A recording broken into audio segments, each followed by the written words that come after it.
Açık görünüştөр, odona sөгүнгөн сөздөр жана кыргыз коомунун жагымсыз чындыгы. Эңсиреген үй бул 2012 жылы тартылган Нурбек Эгендин эң таасирдүү эмгектеринин бири. Тасмадагы визуал жана кино тилин колдонуу боюнча катуу талаш тартыштарды жараткан. Коомдун бир бөлүгү бул тасмадан кыргыз коомун бузулган, уятсыз кызга салыштыруу катары кабыл алып, ашыкча ачык көрүнүштөрдү колдонуу кыргыз менталитетине туура келбейт деп сынга алышкан. Алар тасманы батыш киносунун таасирине берилгендик катары көрүшкөн. Ошол эле учурда коомдун башка бир бөлүгү тасманы культтук чыгарма деп баалап, режиссердун эрдигин макташып, бул эмгекти бир нече кинофестивалдарга сунушташкан. Мисалы, тасма Алматыда өткөн Шакендин жылдыздары фестивалында лауреат болгон жана Оскар сыйлыгына көрсөтүлгөн. Режиссер Нурбек Эген менен сценарист Екатерина Тердатова энсиреген үй тасмасында кандай идеяларды бергенге аракет кылышкан. Алар кандай кино тилин колдонушкан жана ошол учурдагы коомдун ички жүзүн көрсөтүү максатына жетише алышканбы? Келиңиз, чогуу талдап көрөлү.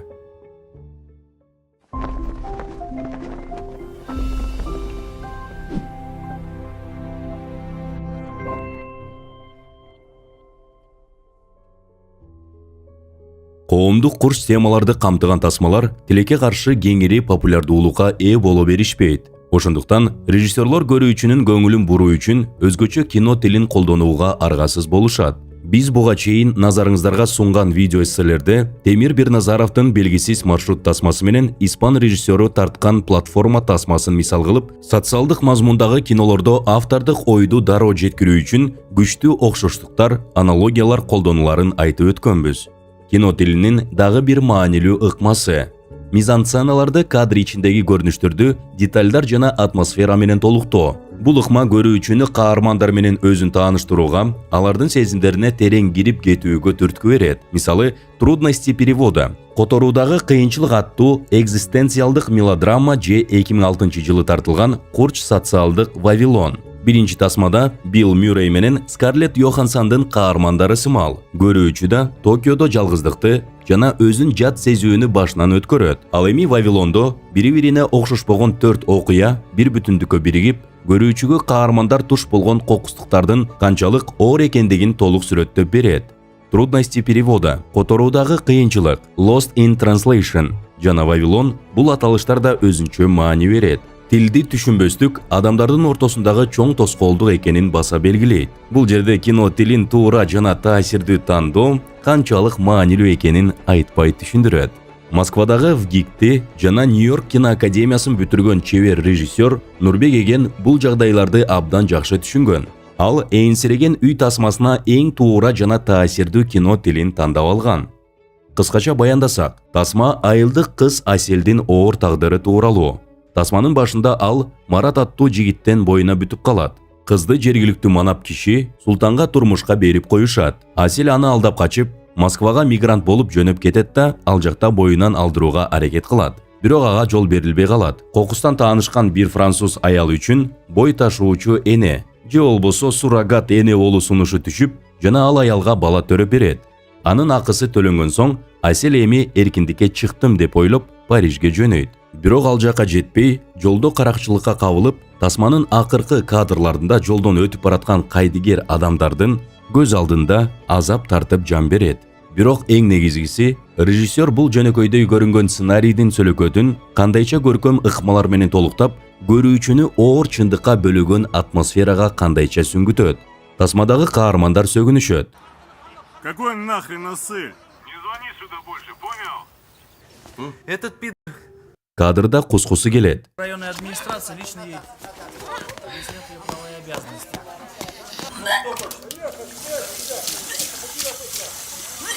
Койлордун ичине баңги заттарын салып ташышат.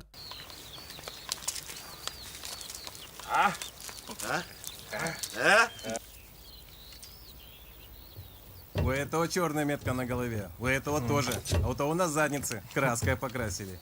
А смотри, чем они какают.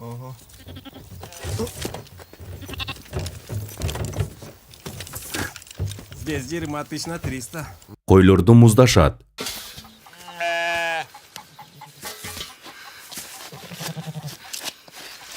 Төрөттүн өтө оор көрүнүшү тартылган.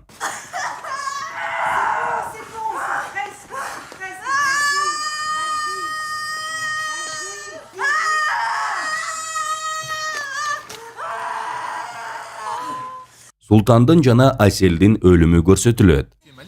Давай, давай.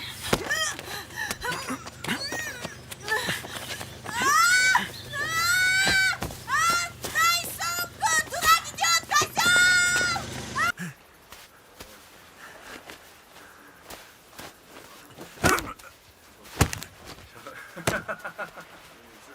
Албетте, бир нече эротикалык көрүнүштөр да бар.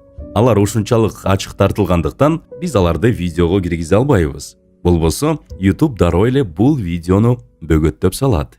Андан тышкары тасмадагы кескин өткөөлдөр жана кээде хаос сымал кадрлардын бири-биринен кесилип турушу көрүүчүгө болгон таасирди дагы да күчөтөт.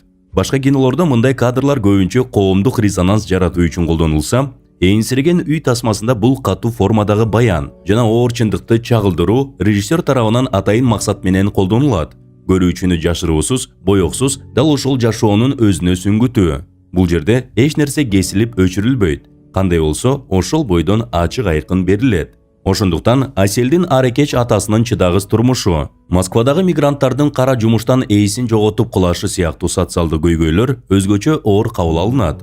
Көрүүчү көркөм кино эмес, чыныгы документалдуу тасма көрүп жаткандай болот. Ал экрандагы көрүнүштөр дал эле өз үйүнүн терезесинен караса болуп жаткандай сезилет. Дал ушул энсиреген үй тасмасынын кино тилинин өзгөчөлүгү. Анын натуралистик стили коомго берүүчү кайрылууну ачык, түз жана таасирдүү жеткирүү үчүн колдонулат. Бул кайрылуунун мазмуну кандай? Бул тууралуу бизде бир нече ой бар. Сиз үчүн энсиреген үй деген аталыш эмнени түшүндүрөт? Биздин оюбузча бул тасманын аталышын ар бир каарманга тийиштүү көрүнүш катары көрсө болот. Ар бир каарман үчүн бул энсиреген үй алардын ичиндеги боштукту толтурууга болгон аракеттин символу. Келгиле, бир нече мисалга токтололу. Аселдин атасынын үйү аялы каза болгондон кийин бош калган. Ал күн сайын ичимдикке берилип, өзүн жана тагдырын каргайт. Кызына жакшы мамиле кылууга аракет кылганы менен эч нерсени оңдой албай калганына өкүнөт. Дагы бир көрүнүштө кичинекей бала Аселдин артынан чуркап, анын үйдөн кетпөөсүн өтүнөт. Анткени Аселсиз ал үчүн үй чындап эле бош болуп калат. Иниси ыйлап, ага жол бербөөгө аракет кылат. Бул энсиреген үй түшүнүгүн түз мааниде да кабыл алса болот. Үйдө эмерек аз, теричилик техникалары жетишсиз. Бул да элдин турмуш шартынын начардыгын, инфраструктуранын жоктугун символдойт. Мисалы, татыктуу маяна жок, ашканада муздаткыч да жок. Кээ бир учурларда үй-бүлөдө болгон акыркы плазмалык телевизорду сатып, убактылуу көйгөйдү чечүү жөнүндө сөз болот. Плазмаңды сатабыз дагы. Квартирага акчасын төлөй турабыз. Не келдің? Бар үйге кет. Плазманы алып кетесің мақұл ба?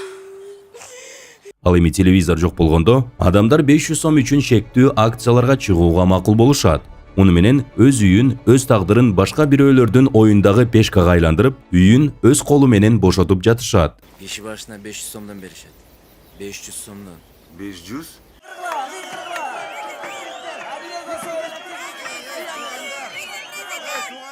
Үйүң бош болсо, кошуналар келип, ал жерди ээлөөгө аракет кылат.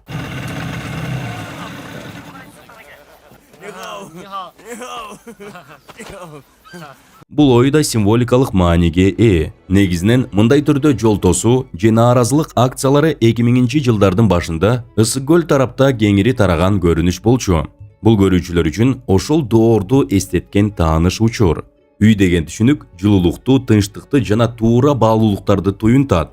Бирок тасмадагы султандын үйүндө коркунуч жана кысым гана өкүм сүрөт. Ал өзүн султан деп элестетет. Бирок анын үйүндө адамгерчиликке орун жок.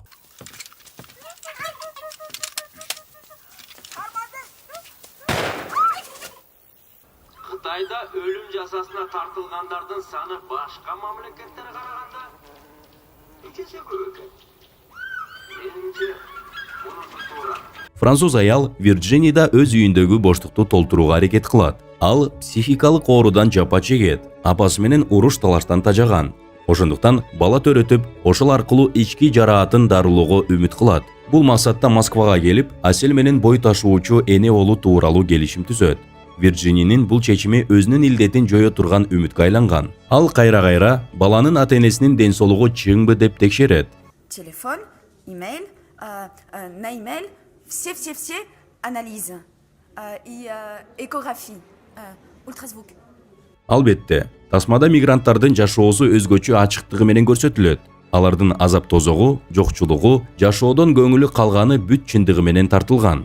Алардын дээрлик эч бири бул жерде өз үйүн таба алган эмес. Мигранттар жашоонун капканында арзыбаган акча үчүн жан багып жатышса, алардын өз үйлөрү артта бош калган. İçiniz gayrı orada. Sumkası kayırda sumkası. Hazır. İyi makul hazır. Бул көрүнүш элиталык коомдун ысырапкор, барлыкта жашоосу менен курч салыштырылат.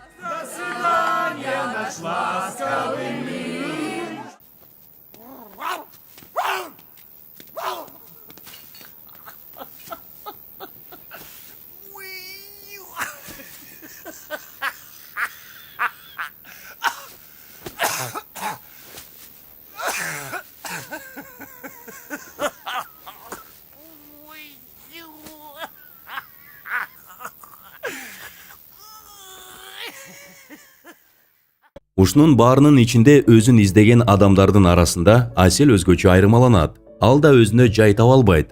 Апасынан эрте ажыраган, аракеч атасы жана иниси менен калган. Үйдөгү бүт жоопкерчиликти мойнуна алган. Акыры өзү жек көргөн адамга турмушка чыгууга аргасыз болот. Мунун баарына чыдабай качып кеткендиги Асел ичиндеги эң чоң боштук менен жашаган адамдын символу экенин байкаса болот. Тасманын башкы каарманына кененирээк токтоло турган болсок, биздин жеке көз карашыбыз жана жоромолубуз боюнча, энсиреген үй тасмасынын негизги мааниси аялдын коомдогу функциясы эне болуу. Эгер аял балалуу болбосо, ал жөн гана сактагыч болуп калат. Энсиреген үй. Кинонун башында эле Асел кош бойлуу болуп калат. Ушул учурдан баштап тасмадагы көптөгөн каармандар, айрыкча эркек каармандар аялдын коомдогу баалуулугун энелик милдети менен гана жектешет. Аселдин жаңы күйөөсү Султан андан уул төрөп берүүнү гана талап кылат. Мага уул төрөп бер. Уул. Мен анчын баарын жасайм. Ал эми чыныгы баланын атасы Марат бир нече жолу Аселге чогуу качып кетип, баланы бирге тарбиялоону сунуштайт. Ben bu жактан кетпейм эч жака. Асел, сен эчтекеден коркпочу. Азыр терезеден чыгабыз, качып кетебиз. Каалайсыңбы, Москвада калабыз да баланы ушул жерден тарбиялайбыз. Француз аял Вирджини менен Аселдин таанышканы да дал ушул максатта. Ага Аселден бир гана бала керек болчу. Мне эгаль. Мне надо, чтобы бебе был здоровый. Он здоровый. Да, мне надо здоровый. Аселге жылуу, балким энелик мээрим менен мамиле кылган жападан жалгыз каарман да аны менен байланышканда төмөнкү сөздөрдү айтат. Ну вот, молодец. Ну все. Все, мой хороший, береги ребенка, без него ты ничего не стоишь. Слышишь? Ал эми тасманын аягында Асел эне болбой калган учурдан тартып, коом үчүн анын баалуулугу жоголгондой элес калат. Аны талап тоношот. Курсагына бир нече ирет сокку уруп өлтүрүшөт. Баланы алып жүргөн ошол дене эми баасын жоготкондой. Ал акыркы күчү менен жол тарапка сойлоп чыгат. Бирок жанында өтүп жаткан адамдар ага көңүл да бурушпайт. Албетте, бул биз тараптан айтылган божомол гана. Нурбек Эген менен Екатерина Тирдатова сценарийди жазарда так кандай идеяны көздөшкөнүн билбейбиз. Бирок алардын катаал жана тайманбас стилин эске алсак, биздин оюбузча тасмада берилген негизги идеялардын бири азыркы коом аял затын дагы эле көбүнчө бир гана кызмат менен кабыл алышы. Бала ташып, жарык дүйнөгө алып келе турган контейнер боштук катары. Аларды өз алдынча максаты, каалоосу жана потенциалы бар жаран катары көрүү унутта калууда. Мындан да кеңири караганда ар бирибизде өз-өзүнчө боштук бар. Түрдүү формада жана тереңдикте. Биз ошол боштукту толтурууга аракет кылып, жашоодо өз ордубузду издеген каармандар сыяктуубуз. Сизчи, өзүңүздү энсиреген үйдө чоңойгондой сездиңиз беле? Ал энсиреген боштукту эмне менен толтурдуңуз? Жоопту комментарийге калтырыңыз.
кечиресиздер.